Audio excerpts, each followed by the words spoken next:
Good afternoon, ladies and gentlemen, and welcome back to another Legends of Runeterra deck showcase. Today, we are showcasing a very fun control deck that has recently been used in the Korean Invitational. There's some Korean Invitational tournament going on, and a player is running this deck, which I am very excited about this. This is a Karma Anivia control deck. This is a deck I played a fair amount when the game was still in alpha, and there wasn't a ranked ladder, when people were just trying to think about the crazy combos that you can do when it comes to, different card interactions. And this makes a lot of sense. Karma is a champion who levels up when she becomes enlightened. Anivia is a champion who levels up when she becomes enlightened. So it makes sense to have an Ionia Freljord control deck surrounding them, but it just hasn't really worked out for the most part. A lot of people have been thinking about, Heimerdinger and Ezreal kind of Piltover control decks if they're going for control decks. And as we've talked about in a few recent videos, Shadow Isles is a very, very strong region. So a lot of decks are running the Shadow Isles region, but that makes this deck all the more intriguing to me, and it has some really fun combos that I'm excited to pull off today. So because of the fact that you have these two very cool cards that interact with each other, you have to make it to turn 10, and that can be tough, but you have a few ways to do that. You have Avalanche, which is a great way to, just board clear in the early game and deal with any sort of like elusive decks or rush decks that you may need to deal with. You also have a few different Frostbite spells like Iceveil Archer, who can be used to slow down your opponent. You also have the Elnuks. You have an Elnuk combo here to fill up your board. Yeah, if you need to, just for trading into an opponent who might be going very aggressive. But then once you make it to turn 10, you have some really crazy combos. For example, you have Karma, of course, who becomes enlightened, and then you cast every spell twice, so you can use spells like this one, Winter's Breath. It will kill all enemies with 0 power, and then it will frostbite all enemies, which means set everybody to 0 power, everybody it hasn't killed. This kind of is a bit of a weird spell because you typically want to frostbite people before you use it. However, because we have Karma, which makes this go off twice, if we have Karma on the board when we play this, it will frostbite all enemies and then go off again, killing everybody on the board, everybody on your opponent's side. Sorry for bumping the mic there. Everybody on your opponent's side. So it's a really fun card and a really fun combo to get off. You only run one in this deck. This is not an original deck. This was just copied from the Korean player who's using it. There's only one of these in this deck, but maybe the more impressive and exciting and fun combo is this card, Dawn and Dusk. As you know, as we've talked about a few times now, you can only play one champion at a time from your hand. If you have a champion on the board and you have another copy of them in your hand from another card, that copy will turn into a spell, so you can't play like two Anivias. However, there are ways to get around that limitation in Legends of Runeterra, and one of which is spells. We can summon 2 exact copies of an ally, however, they're ephemeral, meaning that they will die at the end of the turn or when they strike.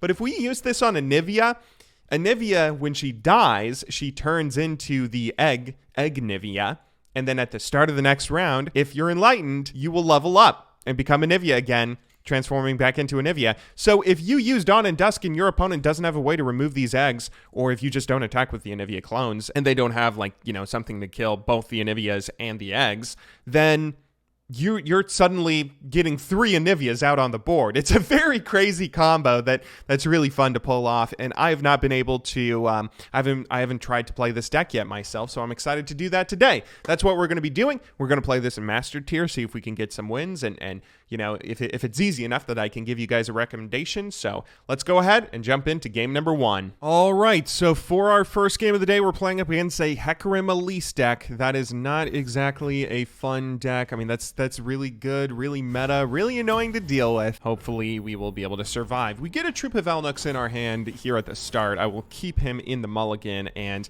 I was really hoping I wouldn't draw another. That's always unfortunate when you see that. One of the things that's really annoying about playing against the Hecarim deck, the Hecarim Elise deck, is that there's some board cleared cards like Avalanche in this game that are like so not useful. It's so not useful dealing 2 damage to all units against a deck that runs a 2-3, a 4-3. He has Wraith Callers that are 2 health, and he has a couple of those Spider guys that are 2 health too, but this is not exactly the start that we wanted to see. He's thinking about using Mark of the Isles on him. We should make a mental note of that. He has Mark of the Isles in hand.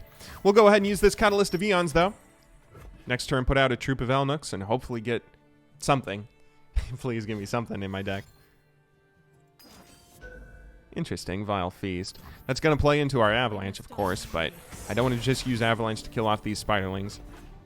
I might have to use it at some point soon because of... Oh, that's beautiful. Okay, I no longer care that I had 2 Troop of Elnuks in hand. Okay, what does he got? What does he got? What's he got? We got the rest of our Elnuks out of our hand, or out of our deck. Okay, he has a Troop of Elnuks, and he gets 1.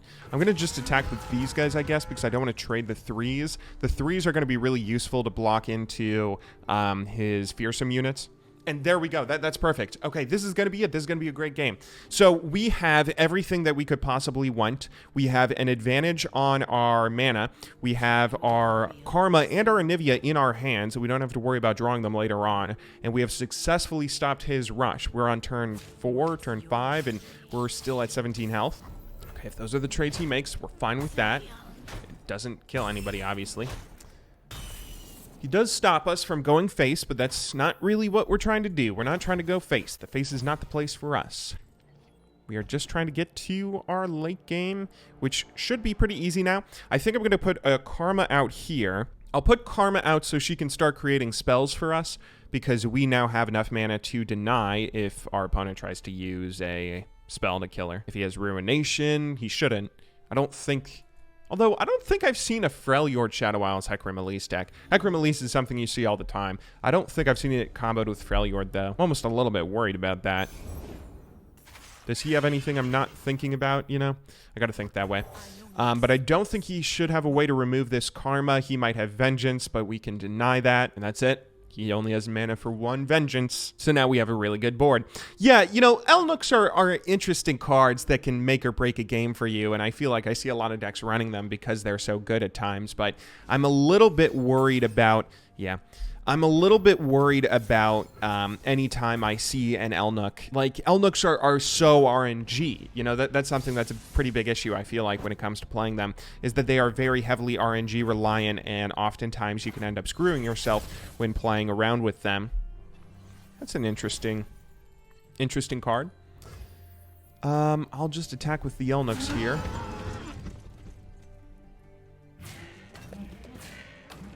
Then probably play Anivia, depending on what he does.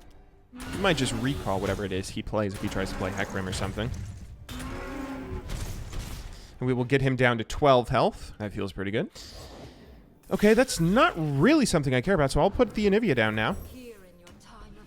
If he has the 5 mana to do... Yeah, he doesn't have anything. You know, we had a second deny. We already denied one of his board removal options, so I think we're fine. Here we go. Now, if he puts down something, we will Will of Ionia it, and we have successfully made it to the late game. He knows it's over. We get the win. Good game, well played.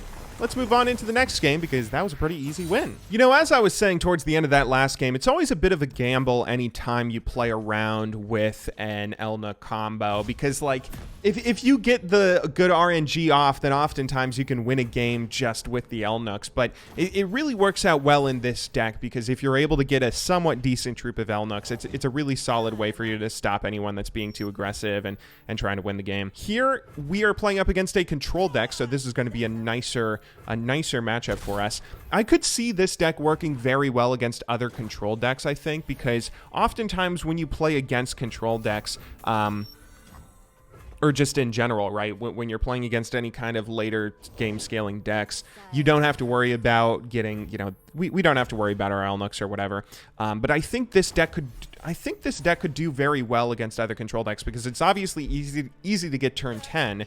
But on top of that, you also, right now, there's a lot of people running Heimerdinger control decks, and I feel like Anivia is a fantastic counter pick to Heimerdinger, because she deals 1 damage to all enemy units, which will kill any Heimer turrets. Obviously, that just kills off all the Heimer turrets that there are if he's not leveled up. But if Heimer does level up, well, every turret will then have 2 health, but then Anivia will still kill off all turrets because she'll level up, and then she'll, you know, be able to do everything. I feel there's, like, a lot of potential for this deck to do very well in the meta right now. Although he does get his Heimerdinger out. That is pretty spooky. We have our Anivia, and we want to keep her alive. We just want to make sure that we keep up our mana, I think. Let's try and keep as much spell mana as possible, because he'll have to kill her twice. He has to obviously kill her once, and then he has to kill her again. when she turns into an egg. We have Elixir of Iron and Deny that we're going to maybe need to use both of them. I don't know. Because he does have Mystic Shot that can kill an Anivia egg, so we have to just be aware of that.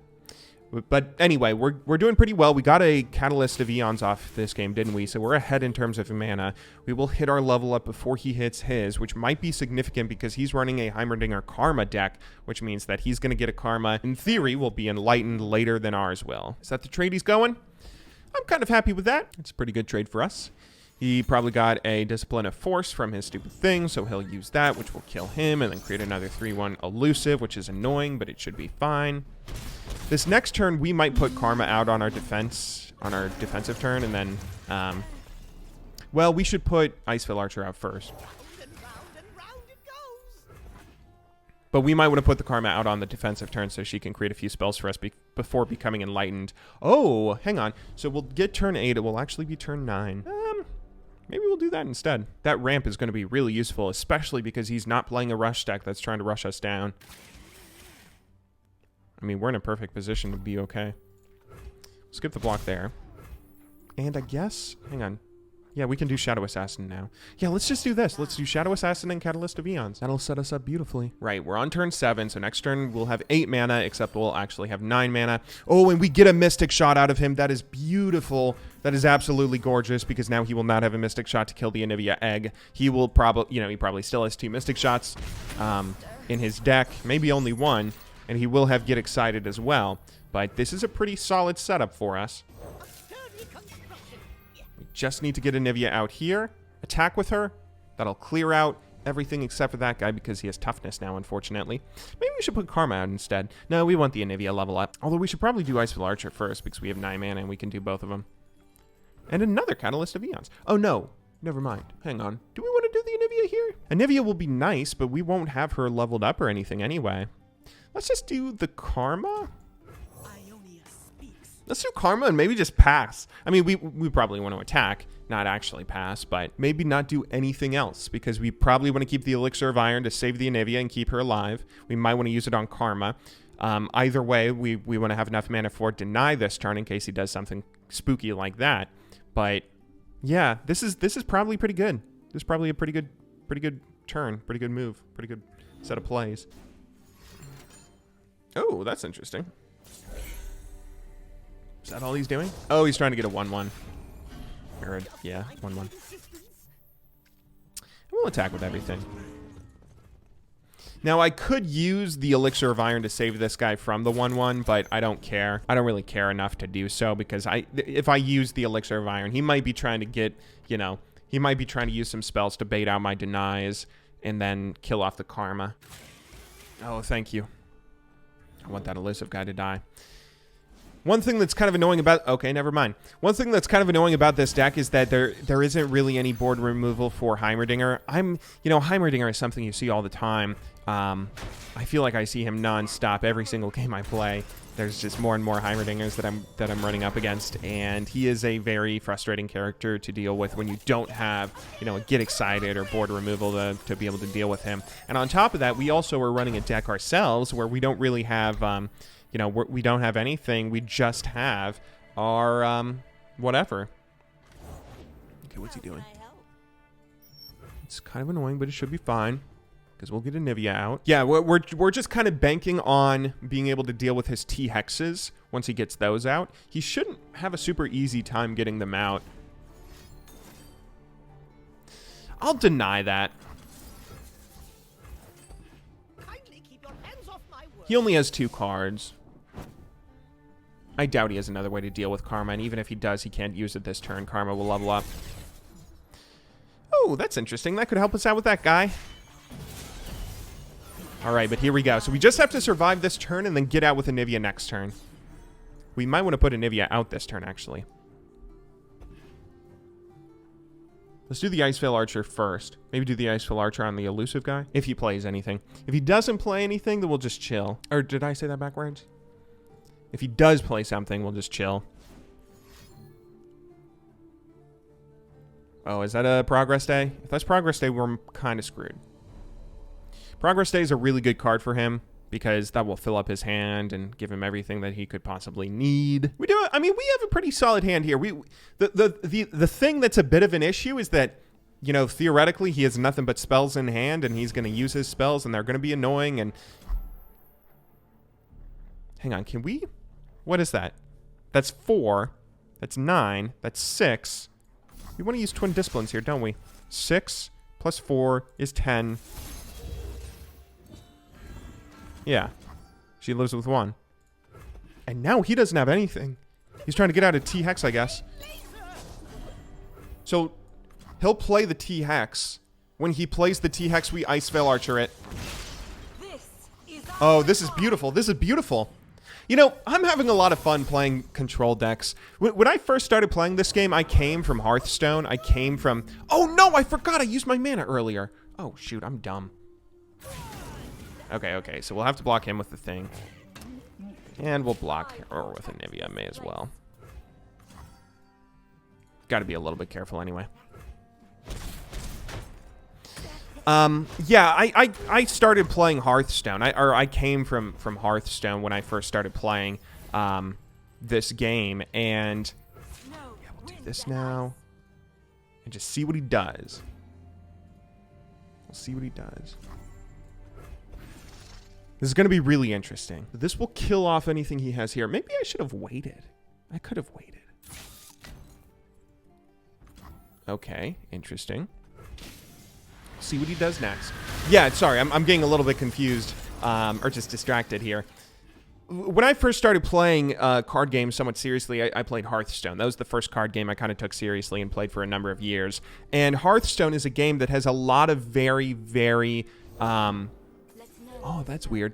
Hearthstone is a game that has a lot of really... may as well use this. He won't really have another play. He can't play the T-Hex. He'll probably just play Heimer.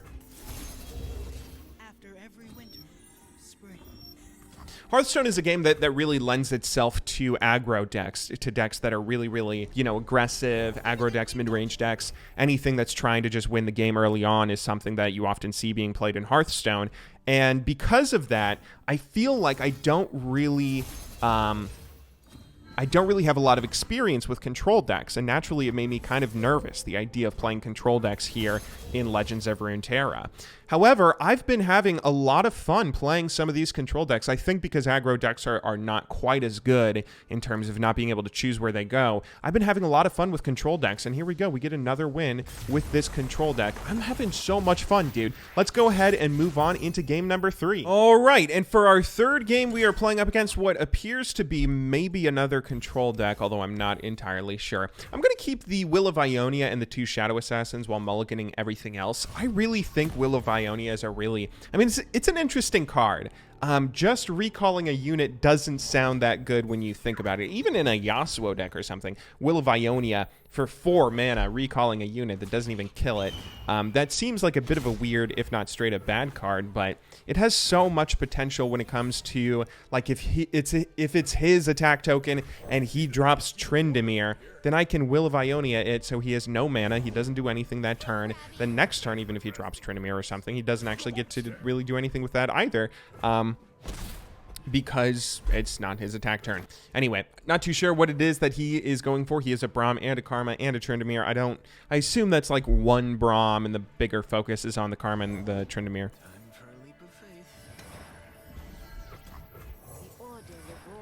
Although he has a lot of elusives, which doesn't feel good. Block her. Does he have... Oh my goodness, he has Elixir of Iron. Why can't I have Elixir of Iron? God damn.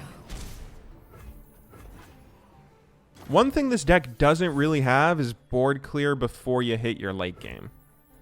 I don't really have a way to deal with elusive cards. Oh, except for that. That's one thing. I forgot we had that. Avalanche is something that has so much potential against elusive cards. It's actually so bad when played against like any other deck because Elise has 3 health and Mistwraith Caller has 3 health and Hecarim has 6 health. So anytime you deal with those kinds of decks, you're kind of in an awful position where you're not really able to actually do much. But here, this has potential and we should be able to deal with some of these elusive cards. There's our Elixir of Iron. Where were you, huh, mister? You should have been here earlier. Okay, Okay, so here, let's actually just do it right away.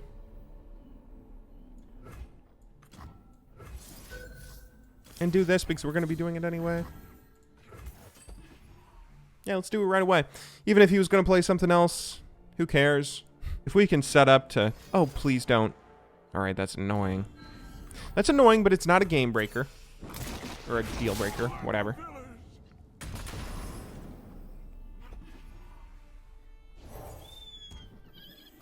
It's not a super big problem because we can put Anivia out soon. Please don't have another elixir. Okay, thank God. If he had a third one in hand as one of his final 2 cards, I would have been so pissed. All right, so here... Oh, I'm going to just put the Karma out and pass because it is my defense turn. Okay, and we get some mana out of him.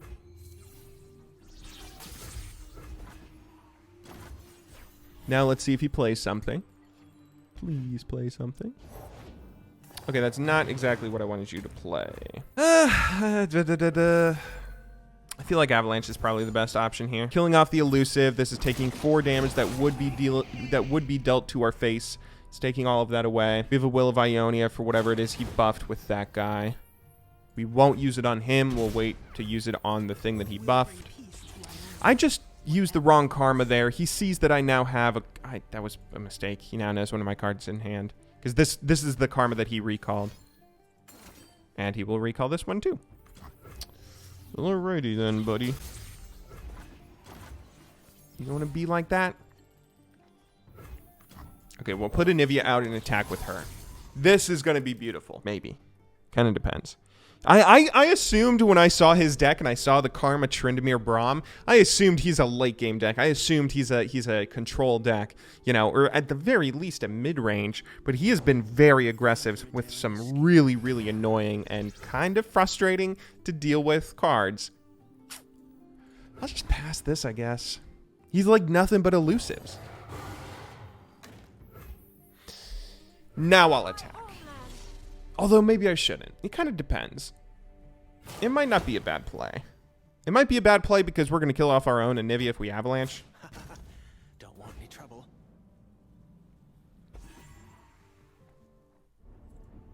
But it might not be a bad play because we're probably going to have this Anivia die no matter what we do.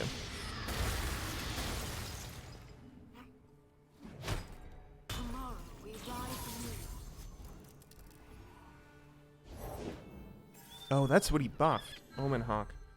Oh, shoot. I don't really have a thing I want to recall now.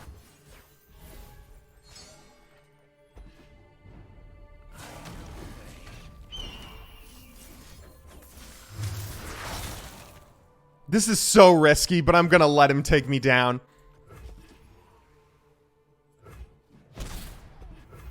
And then drop Karma. Because now I can do a double Avalanche. Anivia will level up. Karma will as well. I'll first use Catalyst of Eons to heal myself.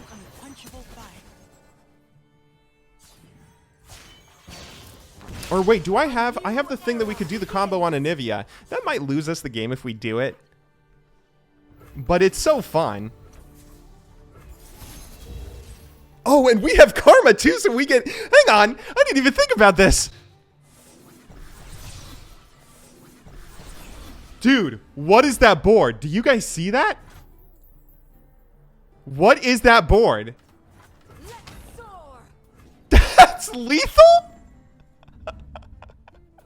Oh my goodness. This might be the greatest thing I've ever done. I should have buffed these before I used them. You call that sneaky? I can still win.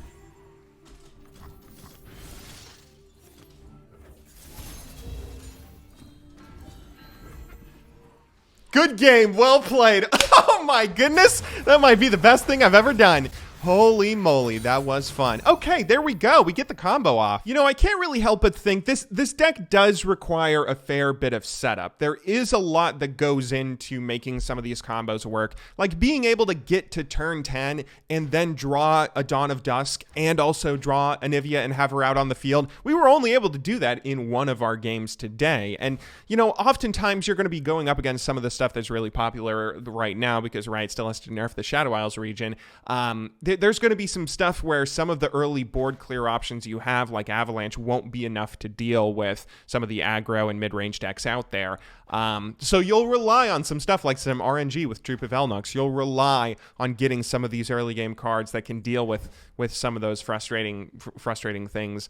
However, if you're able to get it all to go off, it is so satisfying and fun. Oh my goodness, that last game in particular was just incredible. I hope you guys all enjoyed watching today's video and today's deck showcase. I had a lot of fun making it, but I will see you in tomorrow's. Until then, thank you very much for watching. Good luck in solo queue, and have a wonderful, wonderful day.